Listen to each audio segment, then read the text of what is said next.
d'intervention. Nous allons passer au débat. Alors, je vais prendre des questions un peu courtes, comme ça va permettre au plus grand nombre de participer au débat. Donc voilà. Y a-t-il des questions? S'il n'y a pas de première question, on peut passer à la deuxième.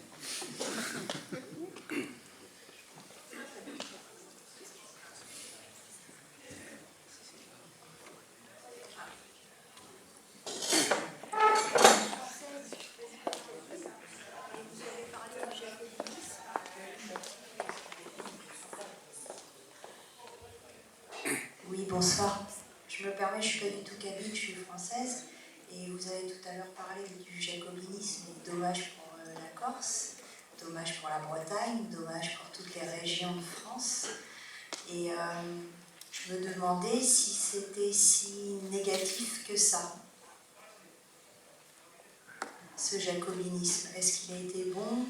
Enfin, est-ce que vous pensez que ça a été bon ou mauvais pour la France, par exemple?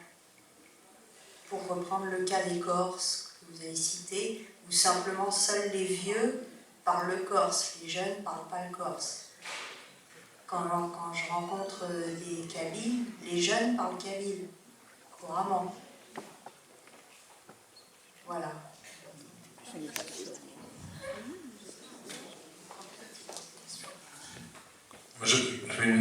sais pas si c'est une question ou une remarque, mais vous avez cité le cas de l'Europe, c'est un peu le même type de question que je vais poser.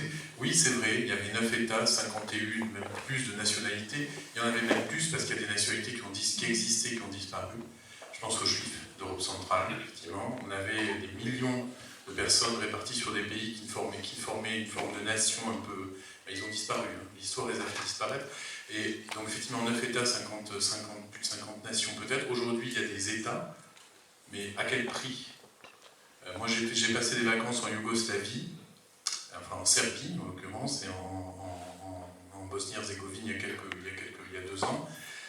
Et c'est vrai que moi, ça me fait très mal vu dans ce continent, dans ce grand ensemble, on va dire, pour moi, qui est l'héritier de l'Empire romain, byzantin, tout ce qu'on voudra, quelque chose de très très large. Ça me fait très mal de voir que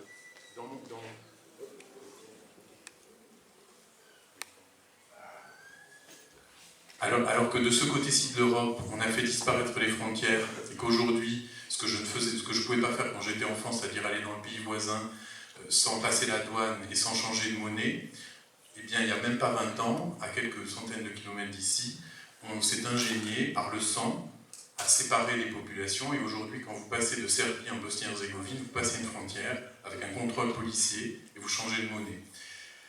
C'est vrai, peut-être que pour l'identité de chacun, c'est mieux, mais quel est le coût? C'est-à-dire que je crois que...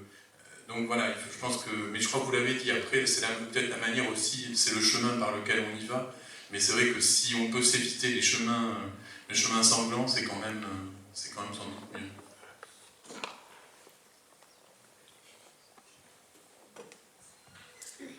Bonjour, Zouf Leon. Vous avez parlé sur la question kabyle et sur la question de la nation kabyle en quelque sorte. Et ici ma question.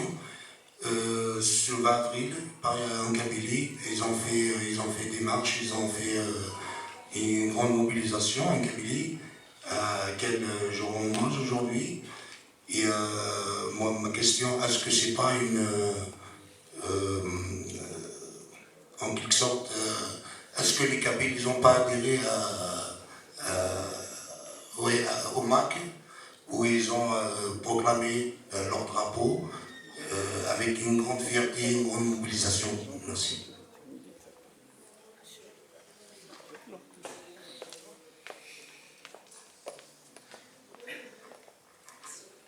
Bonjour, Azul Filaoui.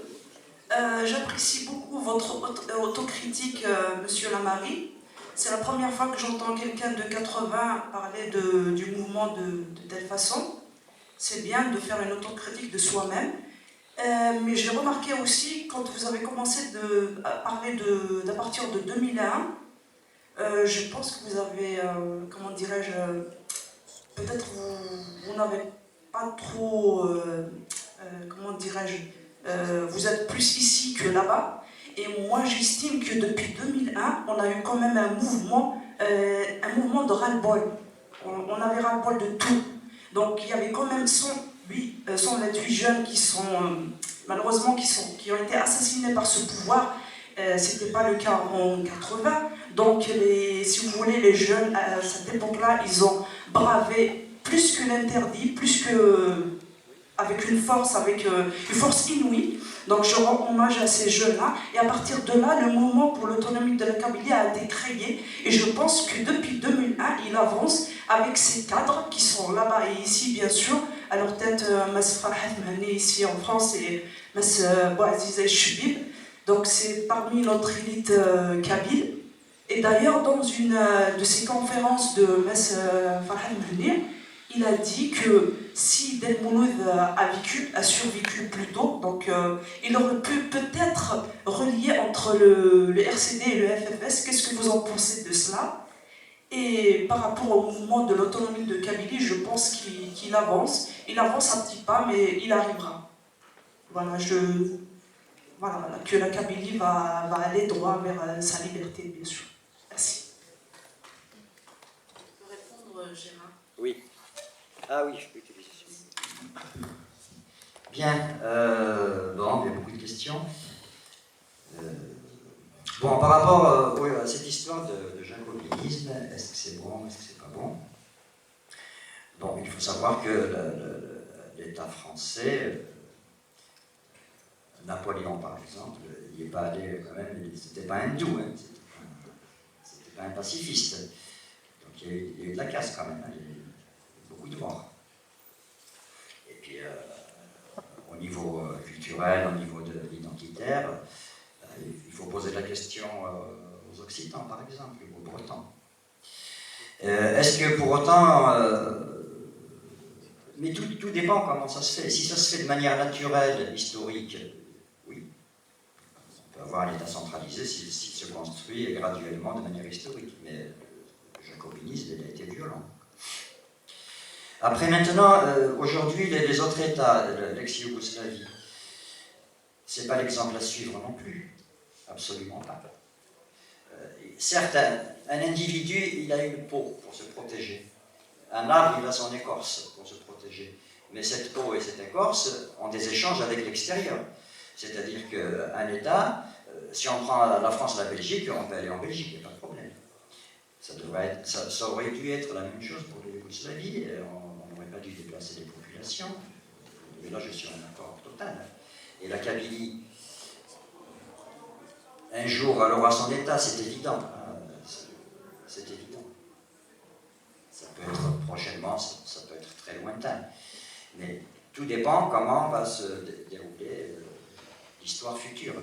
Si tout cela se fait de manière intelligente, sans violence, sans frontières, au sens des contrôles, etc., parce qu'il y a des Kabyles qui vivent en dehors de la Kabylie, et des arabophones qui vivent en Kabylie. Mais la gestion des affaires kabyles doivent être régies par un État kabyle. Un État kabyle qui peut sérieusement prendre en charge la langue kabyle, l'économie kabyle, etc. Puisque l'État actuel, centralisé actuel, est complètement défaillant. Il faut aller voir en Kabylie. Je vous invite à y aller en Kabylie. Vous serez encore plus démoralisé que lors de votre voyage en ex-Yougoslavie. Voilà, par rapport maintenant à cette histoire de drapeau,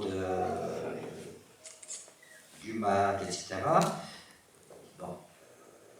Effectivement, en 2001-2003, j'en ai parlé, mais je ne me suis pas entendu.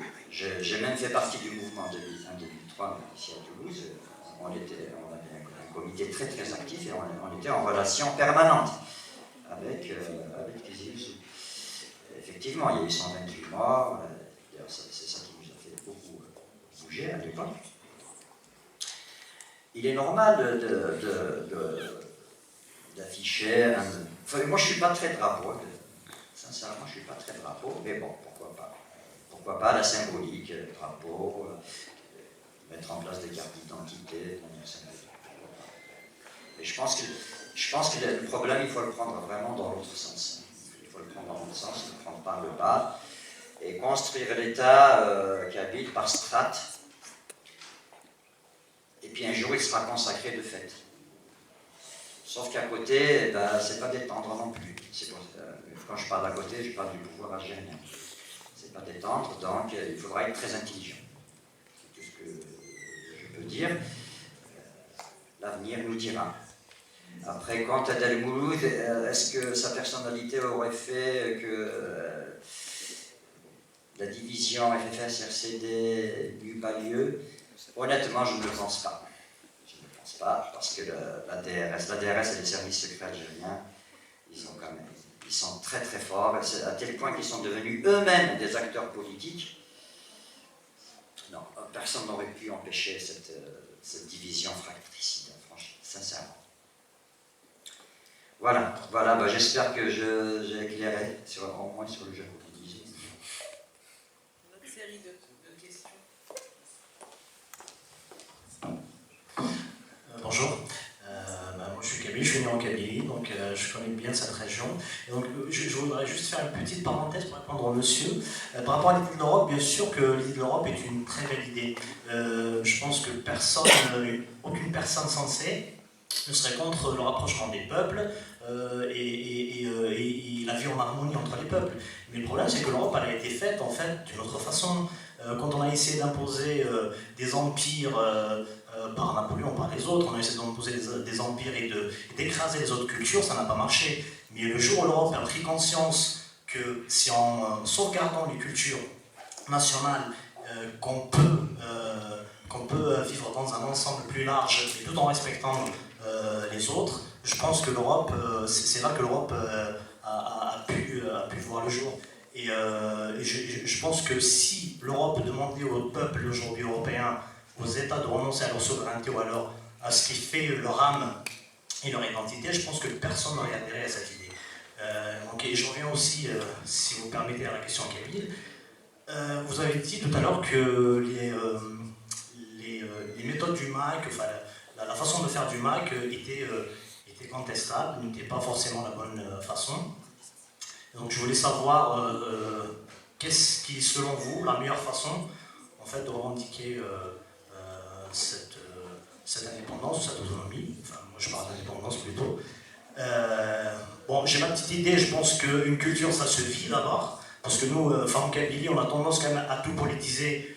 C'est tout à notre honneur et c'est ce qui a fait qu'aujourd'hui on est encore debout et qu'on résiste encore. Mais je pense qu'il nous manque aussi cet aspect de vivre notre culture, peut-être par des structures associatives, par, je ne sais pas, par l'invention, hein, parce que la culture elle s'invente tous les jours. On n'est pas obligé de rester sur le folklore, la robe kabyle, la poterie.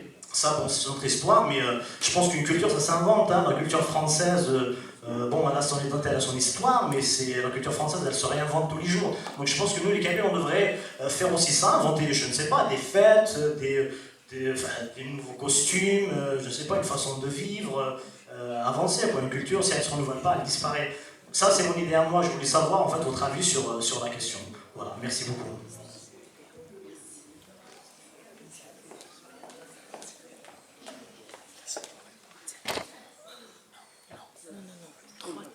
Juste un mot, par rapport au MAC, bon, ça dévie sur les organisations politiques, et c'était pas l'objectif. Quelque part, heureusement que le MAC existe depuis 2003. Heureusement qu'il existe.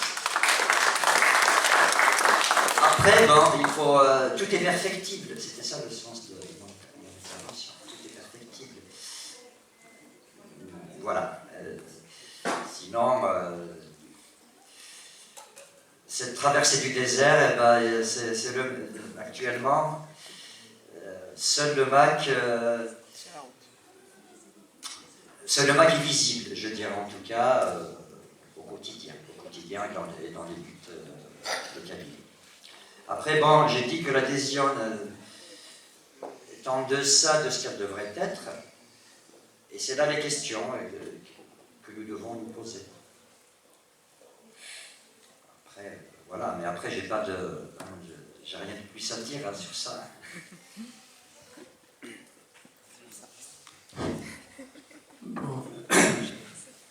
il y a trop de questions, trop de choses à discuter. Mais c'est vrai, non, ils ne veulent pas. Mais je sais pourquoi je dis ça et tu le sais toi aussi. Alors, je vais essayer de parler de très peu de choses. Si je regarde les frontières de la Kabylie, ben, j'ai beau les chercher, je ne les trouve pas. Alors, pour moi, la Kabylie va d'Alger vers Msila, Saïf, Mila, Constantine, Skida, Kolo, Gigel, Bougie, Porguedon, et puis ça revient vers Alger. Et si je regarde sur quoi s'appuie le MAC, sur quel département il s'appuie, chose que j'avais demandé l'autre jour à Fahad, et bien, ça s'appuie apparemment sur 3 départements. Alors, pourquoi est-ce que Sétif, par exemple, n'est pas considéré comme kabyle? Première question. Il y en a tellement d'autres. Pourquoi Alger ne serait pas la capitale de la Kabylie? Pourquoi est-ce qu'on relègue Alger à l'Algérie arabophone ou arabo-islamiste, etc., par exemple? Alors, je passe à autre chose, mais pour moi, je fais un lien, j'espère que vous le ferez vous aussi. Si je regarde pendant la lutte de libération en Algérie, à cause du Sahara, la guerre a duré 4 ans de plus. Si je regarde le tribut kabyle, du sang kabyle, pour libérer ce pays, eh bien, la Kabylie a beaucoup payé pour continuer la guerre jusqu'à faire attacher le gros morceau du Sahara à l'Algérie. Évidemment, ça va déplaire certainement à certains. Le Sahara n'a jamais été algérien. Le Sahara a été rattaché à l'Algérie lors des négociations ardues, etc., entre le GPRA et la France. Bon, De Gaulle avait fait son calcul, la France a fait son calcul, bon, il y a eu des tractations, bon, on finira par vous donner le Sahara en gardant le pétrole, la même mise sur le pétrole, les hydrocarbures, on continuera à faire exploser les bombes à Reagan, on continuera à garder Mers-el-Kbir là comme port militaire rattaché à la France, etc., etc. Mais encore faudrait-il s'intéresser à cette histoire-là pour pouvoir en parler de façon assez objective. Voilà. Qu'est-ce que je voulais dire aussi là, il ne faut pas que je l'oublie. Ah oui. Oui, alors, moi je suis kabyliste, moi aussi, là. J'ai même payé pour ça et depuis longtemps. On a parlé de grève du cartable de 94. Vous avez en face de vous, avec toute l'humilité voulue, quelqu'un qui a fait la grève de 1956. C'était la grève illimitée des étudiants et des lycéens. J'étais lycéen à l'époque, et c'était une grève illimitée. Eh bien, moi, j'ai trahi, entre guillemets, puisque je n'ai fait que 2 ans de grève, mais il y en a qui ont fait la grève de façon illimitée jusqu'en 62. Est-ce qu'on enseigne ça, par exemple, aux jeunes d'Algérie? Non. Le mouvement berbère, l'idée de la culture berbère existe depuis longtemps. On n'a pas attendu 80 ou 2001 pour le faire. J'ai fait partie des jeunes que Mouloud Mamri, qui nous donnait des cours de façon clandestine dans une salle de la fac d'Alger, entre midi et 2 heures, des cours de kabyle. On appelle ça berbère. D'ailleurs, très souvent, on fait la confusion entre berbère et kabyle. Attention, le kabyle est berbère, mais le berbère n'est pas forcément kabyle. L'arabophone de Mossaganem ou d'Oran ou de Constantine ou d'ailleurs, c'est un berbère. Le mozapite est un berbère. Je sais pas moi, l'algérois arabisé est un berbère aussi. Ben, je ne sais plus quoi dire. Merci.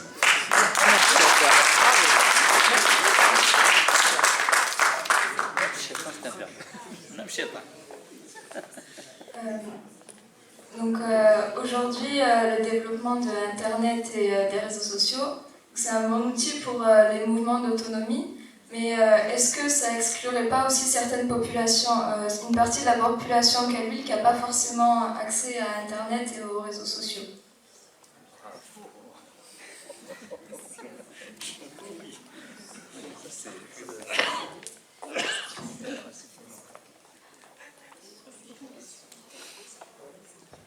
Merci.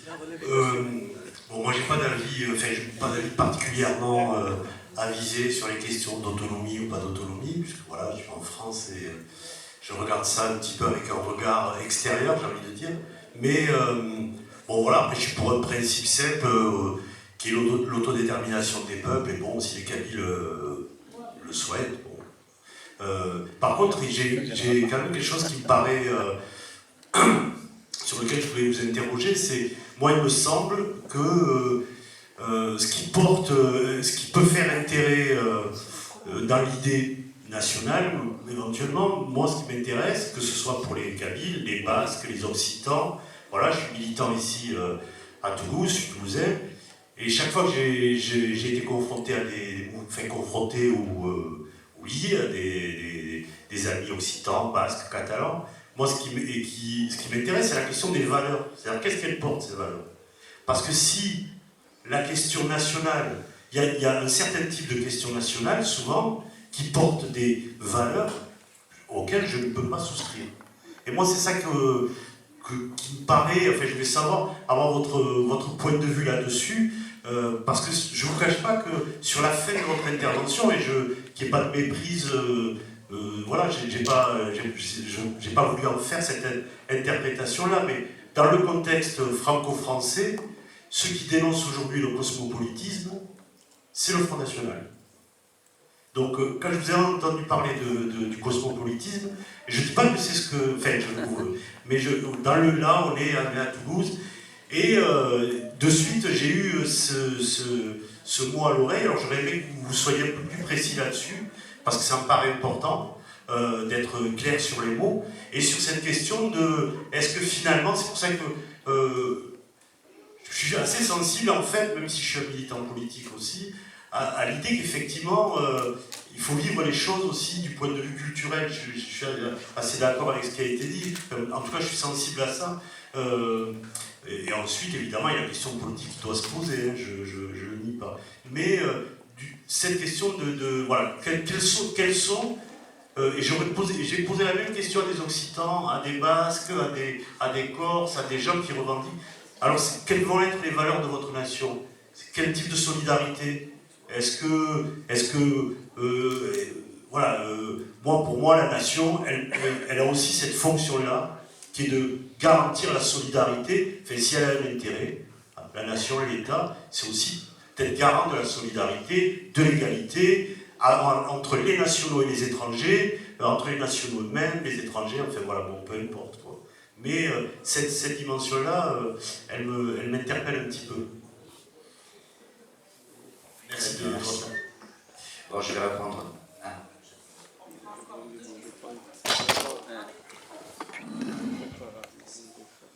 J'ai une petite question concernant est-ce qu'il y a un moyen de médiatiser le mouvement berbère au niveau à l'échelle nationale.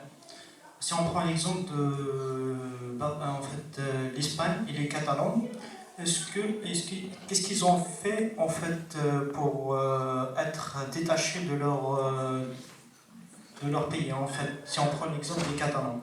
Est-ce qu'au niveau du mouvement autonome kabyle ou bien la question berbère, est-ce qu'avec tous les moyens qui sont déjà nés depuis 2000 jusqu'à ce jour, à travers Berbère Télévision, tout ce qui est mobilisation dans la capitale française à Paris ou bien ailleurs au Canada, est-ce qu'on peut déplacer tout ce qui est question berbère au niveau de l'UNESCO et l'UNICEF dans le cadre de respect des droits de l'homme et de l'humanité? Merci.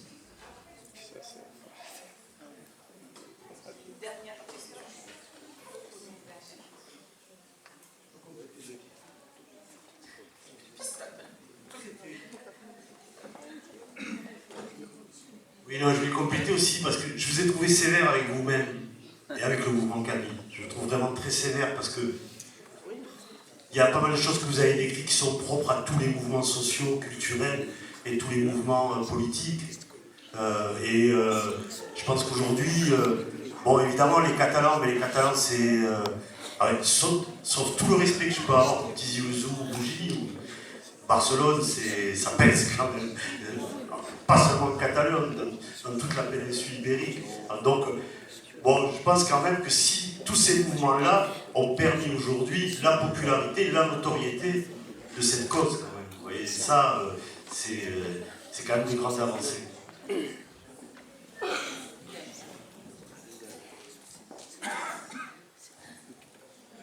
Donc, bonjour, je suis algérien et je suis arrivé en France depuis quelques années. Je connais un peu mieux ce domaine-là. Donc, le principal problème, c'est un problème face au pouvoir qui est en place. Et peut-être une partie du problème peut être résout d'une union nationale, pas uniquement un mouvement kabyle. Donc le mouvement doit être globalisé entre Kabyles et Algériens pour essayer de faire effondrer le pouvoir mis en place. C'est une partie des solutions qui peuvent être exploitées. Voilà. Merci. Une toute dernière. Excusez-moi, c'est juste un dernier petit truc à propos du personnage que pour moi c'est un personnage mythique que vous avez connu les années 80, Massa Farhat Mahni. Un petit mot de Farhat Mahni de 1980 et c'est celui de 2015, d'ailleurs qui sera bientôt ici à Toulouse le 2 mai pour la levée du drapeau kabyle. Merci.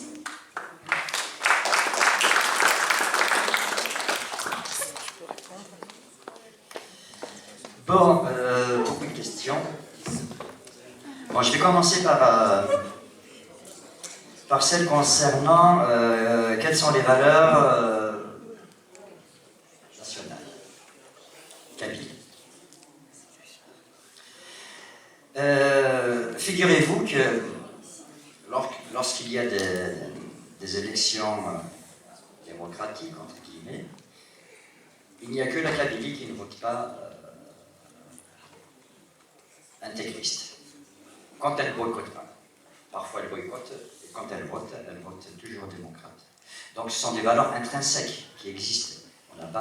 Il est impossible de changer ces valeurs-là en Kabylie.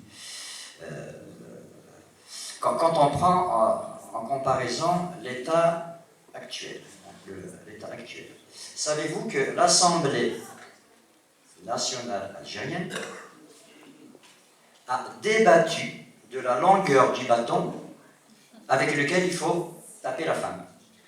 Ils l'ont fait. Ils ont trouvé 50 cm. Vous vous rendez compte? On est confronté à cet état-là, et qui nous l'impose aussi. Donc, incontestablement, si la Kabylie, si la nation kabyle arrive à se parachever par un État, incontestablement, il a beau être le plus réactionnaire possible, il ne sera jamais autant que le pouvoir actuel. Ou alors, il faudra vraiment innover. Donc les valeurs démocratiques, franchement, on les trouve très peu ailleurs. C'est inscrit, je dirais, c'est inscrit vraiment dans la culture de tous les jours. En Kabylie, en tout cas. Après, pourquoi ne pas faire dresser des passerelles avec les autres régions? C'était une des questions. Croyez-moi, on a essayé, et plusieurs fois. On a même pris en charge l'arabe algérien, alors qu'on ne parle pas d'arabe algérien. On a revendiqué l'arabe algérien. Le mouvement de 2001, le Printemps Noir, il était prévu, comme au départ en tout cas, c'était un mouvement qui se voulait un mouvement à l'échelle de toute l'Algérie. Et puis très vite, il s'est cantonné à la Kabylie.